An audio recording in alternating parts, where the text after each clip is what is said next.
बाईची जात अन कांद्याची पात, बाईची जात अन कांद्याची पात, बारलीला तर परली सांदाड्यात, बारलीला तर परली सांदाड्यात.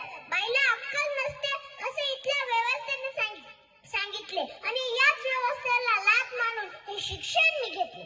ओळखलं का मला? मी आहे सावित्री ज्योतिबा फुले, सातारा जिल्ह्यातील खंडाळा तालुक्यातील नायगावच्या खंडोची 900 पाटलांची कन्या. माझं लग्न वयाच्या 9व्या वर्षी ज्योतिबांशी झालं आणि त्यांच्यासोबत राहून मला कळायला लागलं की हा काही साधा सुद्धा माणूस नाही, हा तर या सूर्याप्रमाणे तेजस्वी क्रांती सूर्यच आहे. त्या काळी बाईंना उमरावर लागण्याची पद्धत नव्हती. बाईंना फक्त ही चूल आणि मूल बसवून सांभाळावं. स्त्री पुरुष उच्च नीच असे अनेक भेदभावाचे जाड सर्वत्र पसरले होते आणि त्याला एकच उपाय, ते म्हणजे शिक्षण. आणि त्याचा ध्यान ज्योतिरावांना होता. जमिनीची पाटी आणि काडीची पेन्सिल करून हा वसा मिही उचलला.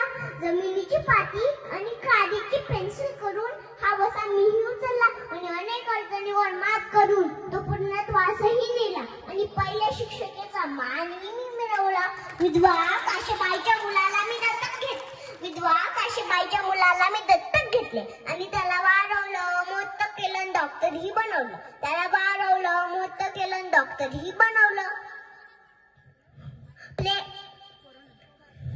कोरोनापेक्षाही भयानक संकट प्लेच्या रूपाने तिथे आलं होतं. काकीत गाठून माणसं धडाधडा मरत होते. आम्ही यशवंताला म्हटलं, आता बस झालं पैसे कमावणे, आता तू इथे ये आणि या लोकांची सेवा कर. यशवंतांनी हॉस्पिटल उभारलं. दलित वस्तीतील पांडुरंगाला प्लेगने ग्रासले होते. तो भयानक तरफडत होता.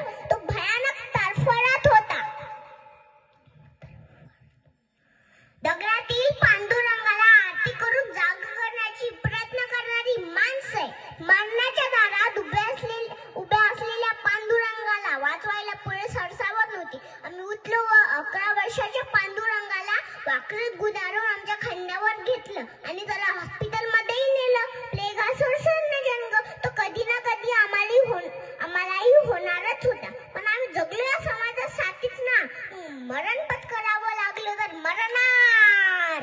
तुझे स्वागत आहे. ओ सावित्रीची सावित्री माई झाली.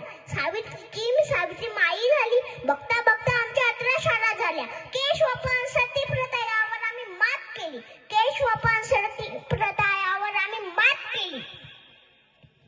आनंद होता तो आबाया शिकण्याचा. म्हणतात ना की विद्येविना मती गेली, मतीविना गती गेली, गतीविना वित्त गेले, वित्ताविना शूद्र खचले आणि एवढे अनर्थ एका अविद्येने केले. एक मुलगा शिकला ना तर तो एकटाच शहाणा होतो आणि एक मुलगी शिकली ना तर ती पूर्ण घराला शहाणा करते.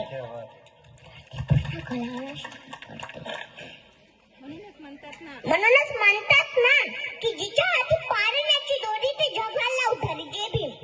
क्या बात आहे.